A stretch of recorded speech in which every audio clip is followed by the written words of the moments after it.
The first stone was a liar. It weighed more than it looked, its surface smooth from 1,000 years in the riverbed, its heart dense and cold against her palms. Ilara shifted her grip, the coarse fibers of the rope biting into her skin as she leaned back, putting the whole of her 97 pounds into the effort. The stone scraped over the damp earth, leaving a dark, wet scar in the grass. Beside her, an old dog with fur the color of winter salt and eyes the color of amber lifted his head, his tail giving a single, slow thump against the ground. Bryn had been her father's dog, and now he was hers, a silent, patient witness to this slow folly. She was 22 years old, and for the first time in her life, she was entirely alone. The cabin her parents had built, a square and sensible thing of hewn logs and pragmatic angles, had burned 2 months prior, taking them with it. All that remained were a handful of salvaged tools, a chest of her father's books and journals, and the dog. Now, on the small plot of land that was hers by tragedy, she was dragging stones from the creek bed, one by one, to lay a foundation unlike any the valley had ever seen. "That's a fool's errand, girl." The voice belonged to Mr. Gable, a man whose face was a roadmap of 70 hard winters. He stood on the path above her small meadow, his hands resting on a hickory walking stick, his own square-shouldered farmhouse visible on the ridge behind him. Ilara did not stop pulling. The stone moved another foot. "It's a foundation, Mr. Gable." "A foundation for what? A well?" "It's a circle." He said the word circle as if it were a mild curse. "Houses have corners. Corners are what give a thing strength. They brace it against the wind." She finally straightened, wiping a bead of sweat from her brow with the back of a dirty wrist. Her breath came in quiet pants. Bryn rose and moved to her side, pressing his flank against her leg. "This will be stronger." Gable let out a short, dry laugh. "Stronger? Child, I've built 3 houses in this valley. My father built 2 more. We know what works here. The wind comes down from the North Pass like a razor. It will find a flat wall and push until it can push no more. A corner gives you 2 walls to fight it. What's this circle going to do? Spin?" She looked at the perfect ring she had marked out with stakes and string, a circle 30 feet in diameter. In her mind, she saw the drawings from her father's journal, pages filled with diagrams of ancient structures from lands far away, places where the wind was a constant, angry god. "The wind won't find a wall to push," she said, her voice soft but certain. "It will flow around." He shook his head, a gesture of pity. "You're your father's daughter, all right. A head full of books and no sense. That's the craziest thing I've ever seen. You'll be begging for a spot by my fire come first snow." He turned and walked away, his disapproval a heavy cloak in the summer air. Ilara watched him go. She did not argue. Her father had taught her that you do not prove a thing with words. You prove it with calluses and sweat and the thing itself, standing solid and real when all the words have blown away. She picked up the rope again. Bryn nudged her hand with his cold nose, a gesture of quiet encouragement. There were 212 stones to move. This was only the 3rd. She had a plan. This was her home. The work was a meditation. Each day she rose before the sun, ate a small portion of dried meat and hard bread, and went to the creek. She found the stones, pried them from the mud, and hauled them up the bank. Her hands, once soft, became a geography of their own, with ridges of calluses and ravines of cuts and scrapes. At night she would clean the wounds with boiled water and yarrow, her father's journal open on the floor beside her. The pages were filled with his precise, elegant script, detailing the physics of wind, the properties of wood, the geometry of strength. He had been an engineer in the city before the valley called to him, a man who saw the world as a series of forces to be understood and respected, not fought. "Nature does not build in squares," he had written. "Look at the trees, the nests, the stones. The circle is the shape of resilience." Weeks bled into a month. The ring of stones was complete, a low, perfect circle of river granite, mortared with clay and sand from the creek bank. It looked like the ruin of some ancient watchtower. Martha, Gable's wife, came by one afternoon with a small loaf of bread and a worried frown. She was a kind woman, whose skepticism was born of concern. "Elara, dear," she began, her eyes on the strange foundation. "Thomas says you're planning to live in this." "I am," Elara said, fitting a notched log into place. She had begun felling the pines on the north side of her property, stripping them and cutting them to a length of 15 feet. "But it has no corners," Martha said, echoing her husband. "Where will you put a bed? A cupboard? Everything is made for corners." "I will make new things," Elara replied simply. Martha sighed, placing the bread on a clean stump. "We're worried for you, child. Alone out here. Winter is not a forgiving season. If you need anything, a place to stay—" "Thank you, Martha. I will be fine." Her certainty was a quiet, unshakable thing that people found more unsettling than any boast. It gave them nothing to argue against. They would leave shaking their heads, their predictions of her failure hanging in the air. "Wait until the first big wind. Wait until the snows come. She'll learn." The walls began to rise. This was the most difficult part. A square house was a simple thing of interlocking right angles. A circle was a puzzle. Each log had to be precisely shaped, the inner side hewn slightly flatter than the outer, so they would fit flush against their neighbors. She used a system of ropes and a sturdy A-frame to hoist them into place, Bryn barking instructions that only she seemed to understand. Her muscles ached with a deep, permanent fire. Some days she would work for 12 hours and have only a few new feet of wall to show for it. Liam, the blacksmith's son, began to stop by on his way home from the forge. He was a young man of few words, with kind eyes and hands stained black with soot. He never offered advice or criticism. He just watched. One evening he found her struggling to sharpen the blade of her hand axe, her strokes uneven from exhaustion. He walked over, held out his hand, and took the tool from her. He pulled a fine whetstone from his pouch and, with practiced, rhythmic motions, drew the edge back to a razor sharpness. He handed it back to her, the steel gleaming in the fading light. "Thank you," she said. "It's a good axe," he replied, his gaze lingering on the tight, careful joinery of her walls. "You do clean work." He didn't say the house was smart or that it was foolish. He just saw the work. He nodded once and continued on his way. It was the first time anyone had looked at her project without pity or scorn. That night, for the first time in a long time, Elara felt a warmth that did not come from her small campfire. By the time the autumn leaves began to turn, the walls were 10 feet high. The structure was a wooden drum sitting in the meadow, strange and alien. It was time for the roof. Her father's journals were very specific about the roof. It was not to be a simple flat lid, nor a steep cone that the wind could catch. It was to be a low, shallow cone, with a slope of no more than 20 degrees, a shape that would encourage the snow to slide off rather than accumulate. The central pillar was the key.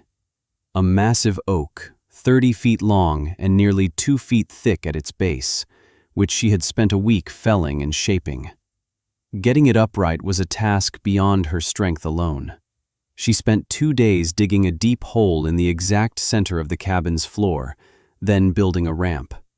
She used her rope and pulley system, leveraging the A-frame and every ounce of her will, to slowly, painstakingly walk the massive log upright until it slid with a deep thud into the hole. It stood perfectly vertical, a great wooden spine for her house. From the top of this pillar, she ran rafters out to the walls, 36 of them, forming a shape like a great, shallow spiderweb. This part of the work was dangerous, balancing high above the ground, but she moved with a slow, deliberate grace. She was not afraid of falling. She was afraid of failing. Mr. Gable returned the day she began laying the roof boards. He stared at the low-pitched structure, his lips a thin, disapproving line. "A flat roof," he declared, not as a question but as a final judgment. "Have you lost what little sense you were born with? The snows here are measured in feet, not inches. A load like that will crush you in your sleep. I saw a barn collapse just last winter from half the snow we're likely to get this year. Its roof was twice as steep as that." "It's not flat," Ilara said, not bothering to look down. She was carefully fitting a plank into place. "It's a cone. The weight will be distributed down the pillar and out to the walls. It's stronger than a peak." "It's suicide," he said, his voice raw with frustration.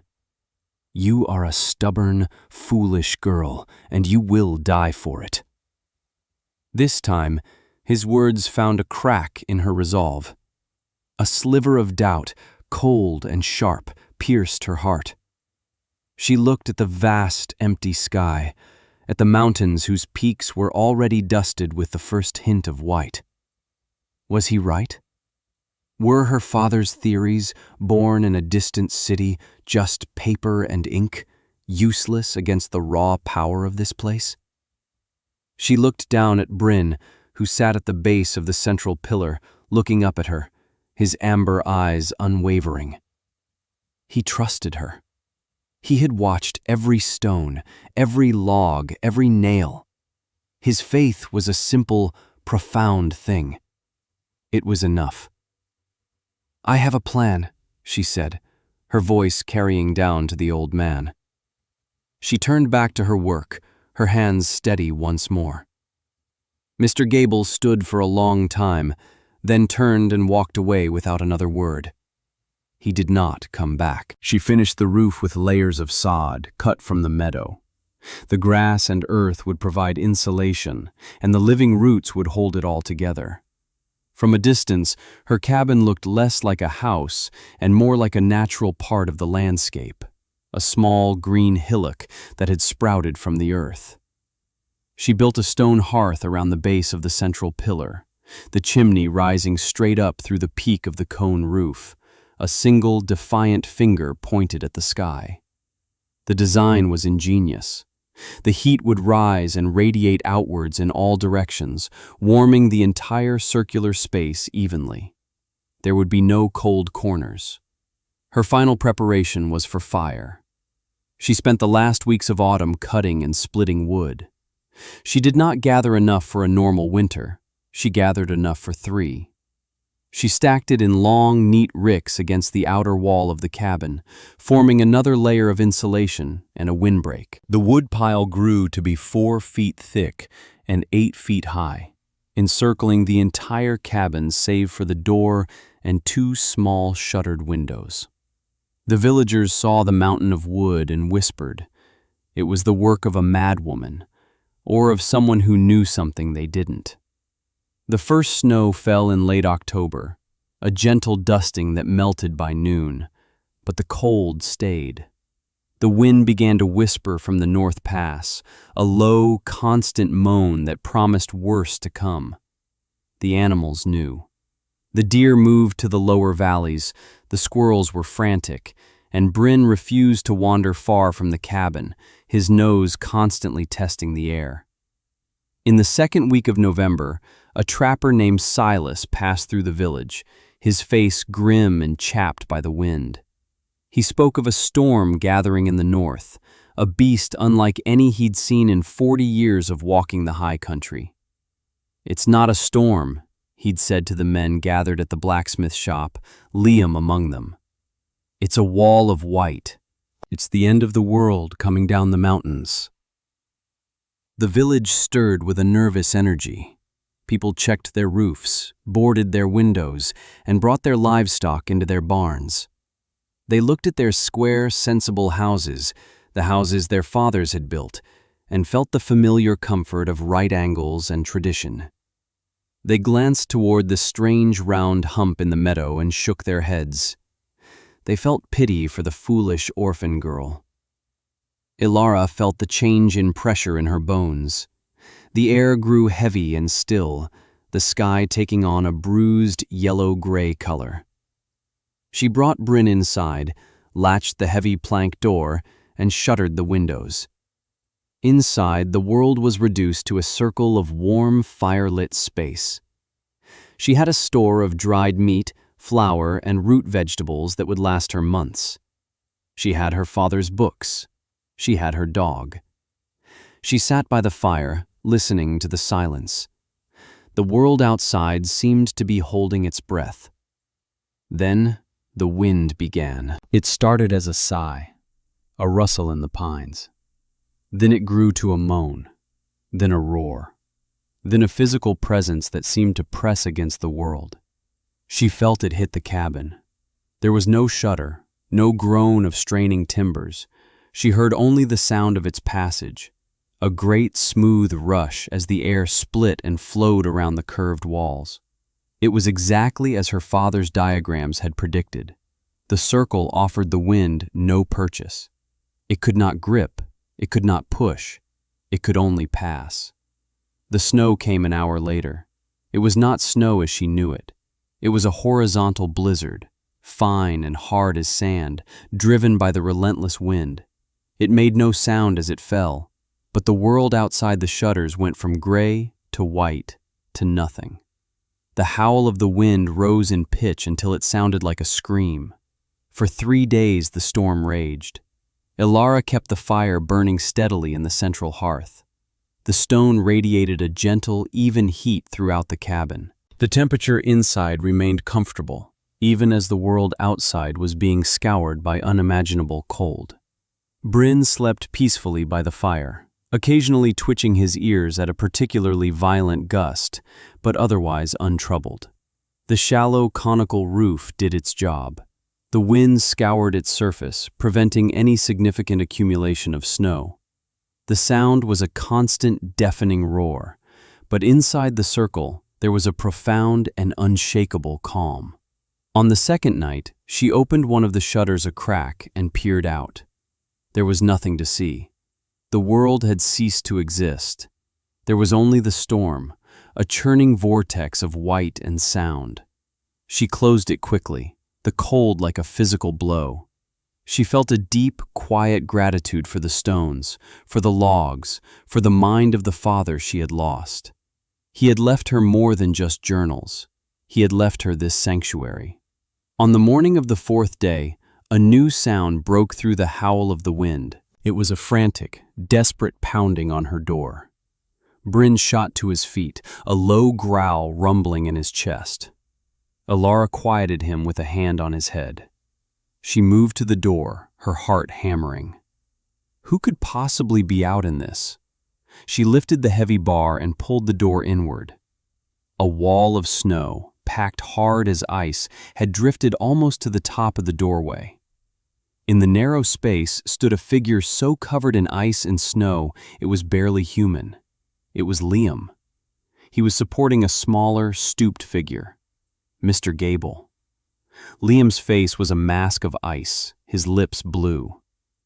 "Our roof, the gable end, the wind took it," he gasped, his words coming out in frozen puffs. "The whole north wall came down. The gables, they would have frozen."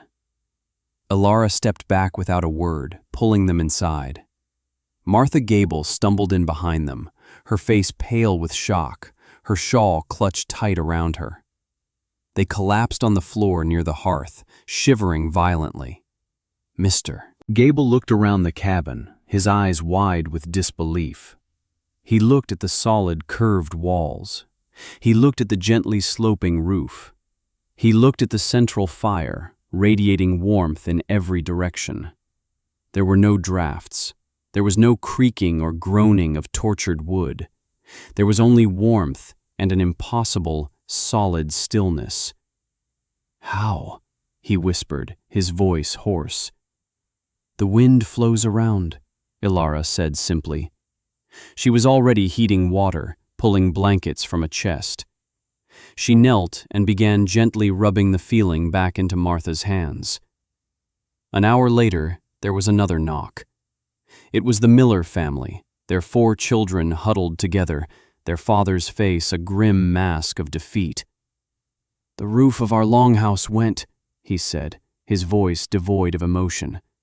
"Just splintered, like kindling." They came in a steady, desperate trickle after that. The storm was not just a storm. It was a force of nature that was systematically dismantling the conventional wisdom of the valley. The square houses, with their flat walls and proud gables, were acting like sails, catching the full fury of the wind. Their roofs were collecting snow until the weight became unbearable, and then they were failing. The corners they had all trusted for strength were becoming points of weakness, places for the wind to grip and tear. By nightfall, there were 17 people sheltered in Ilara's round cabin. The families of her harshest critics were now huddled on her floor, wrapped in her blankets, drinking her warm broth.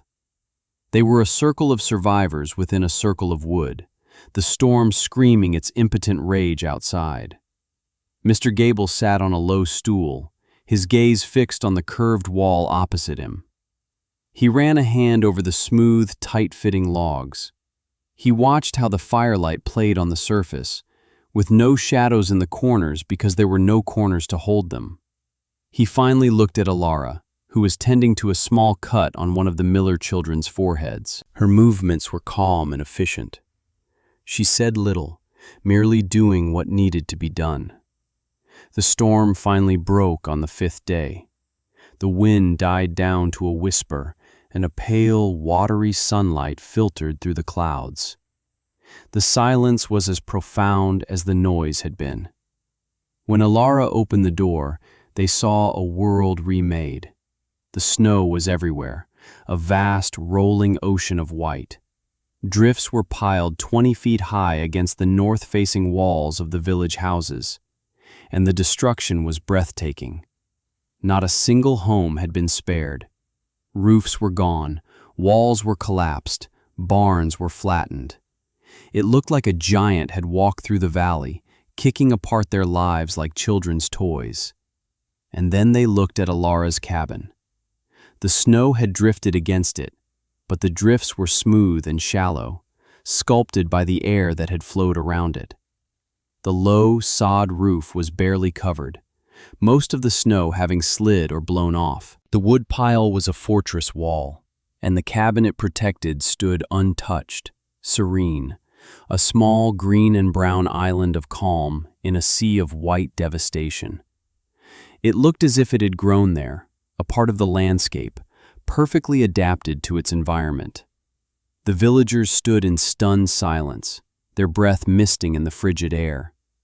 They looked at their ruined homes, the embodiment of generations of tradition and certainty. Then they looked at the strange round house built by the quiet, stubborn orphan girl they had mocked. Mr. Gable was the first to move. He walked slowly towards Ilara, his boots sinking deep into the fresh snow. He stopped in front of her, his old face etched with a humility she had never seen. He did not look at her, but at the cabin. "I was wrong," he said, his voice thick with emotion. "We were all wrong. We were fools, blinded by our own pride." He finally lifted his eyes to meet hers. "You saved us. This house your father dreamed of. It saved us all. Will you show me the books? I want to understand." Ilara simply nodded. Yes. The rebuilding began not in days, but in hours. There was no other choice. They salvaged what timber they could from the wreckage, but no one spoke of building squares. They came to Ilara one by one, their hats in their hands. They asked for her help, for her knowledge. Liam was there, a constant, solid presence at her side. He understood the principles of the design intuitively, his practical skills as a smith and builder giving form to the theories in her father's journals. Ilara did not become a leader in the traditional sense. She did not give speeches or issue commands. She taught. She would take a piece of charcoal and, on a piece of salvaged plank, sketch the elegant, simple geometry of the circle. She explained how the load was distributed, how the wind was tamed. She showed them how to shape the logs, how to lay the foundation, how to build the central pillar that was the heart of the home. They built the first new roundhouse for the Gables, on the foundation of their old home. Mr. Gable worked alongside men half his age, his movements slow but precise. He treated the new design with a convert's reverence. He would stop and run his hand over a curved log, shaking his head in wonder. "It's so simple," he would say to anyone who would listen. "So strong. It was right in front of us the whole time." By the time the spring thaw came, the valley was dotted with the skeletons of new, round structures.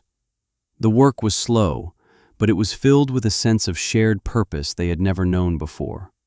The disaster had broken them, but it had also broken their prejudices.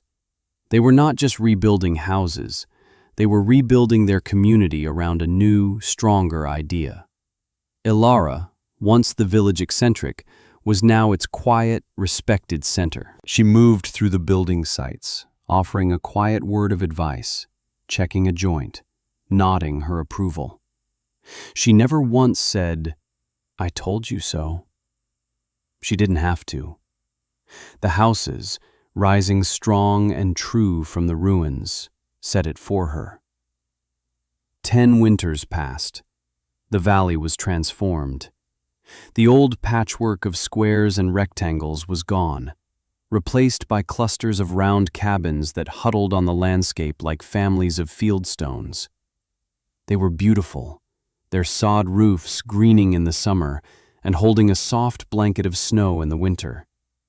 The community thrived, their homes no longer a point of vulnerability, but a source of strength and pride.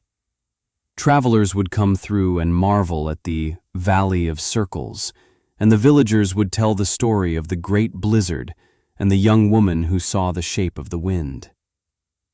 Ilara and Liam had married in the second spring after the storm, in a simple ceremony in the center of her cabin. Their lives were woven together as tightly as the logs of their home.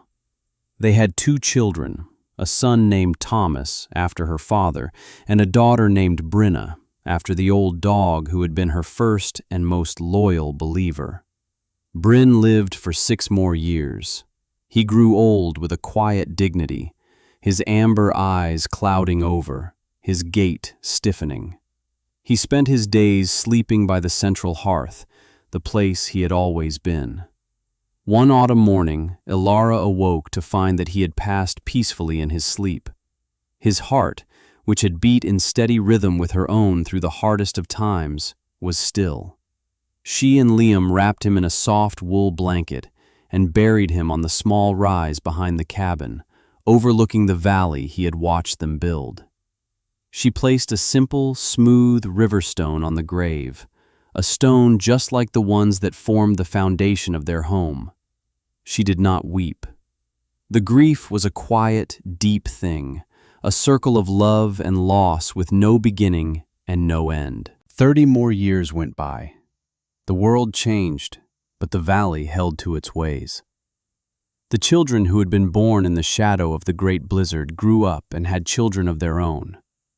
They were raised in roundhouses, and the idea of living in a house with corners seemed as strange and illogical to them as a roundhouse had once seemed to their grandparents. Ilara's hair turned the color of winter salt, the same as Bryn's had been. Her hands were gnarled with arthritis, but they were still strong. She became the valley's matriarch, the keeper of the knowledge. Young couples, preparing to build their first home, would come to her cabin. She would sit with them by the fire, her father's journals open on her lap, the pages now soft and worn as old linen. And she would trace the familiar diagrams with a crooked finger, her voice as soft and certain as it had been all those years ago. Liam passed away in their 50th winter together, his heart giving out as he sat in his chair mending a piece of harness. Ilara sat with him until dawn, holding his hand, which was still warm. The entire valley mourned him.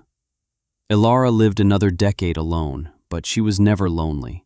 Her home was a constant flow of children and grandchildren, of neighbors seeking advice or just sharing a cup of tea. She was a living monument, as much a part of the valley's identity as the mountains that sheltered it. She died on a calm summer evening in her 89th year. She was in her own bed, in the round cabin she had built with her own 2 hands. Her children were with her. Her last breath was a quiet sigh, like a gentle wind passing through the pines. They buried her on the rise beside Liam, and beside the unmarked grave of her faithful dog. They did not mourn with sadness, but with a profound and abiding sense of gratitude. The entire valley gathered, a great circle of people around the 2 simple graves. Mr. Gable's grandson, now an old man himself, carved her headstone. It was a large, flat piece of river granite, the kind she had once hauled from the creek bed. The epitaph was not long. It did not list her accomplishments or the dates of her life. It held only 7 words, words the people of the valley had come to understand as the highest form of wisdom. They had become the motto of their community, the foundation of their survival. Ilara. She saw the shape of the wind. Years turned into decades, decades into a century. The valley endured. Storms still came, winds still howled down from the North Pass, and winters were still long and hard. But the people were safe. They lived and loved and raised their children in the warm, strong, gentle circles their ancestors had built. The original cabin was never lived in again after Ilara's death. It was kept as a landmark, a shrine. The wood silvered with age, and the sod roof grew thick with wildflowers in the spring. It stood, not as a monument to one woman's defiance, but as a quiet testament to a simple, powerful truth, that the most formidable strength is often found not in resisting nature, but in understanding it, not in standing against the wind, but in learning how to bend with it.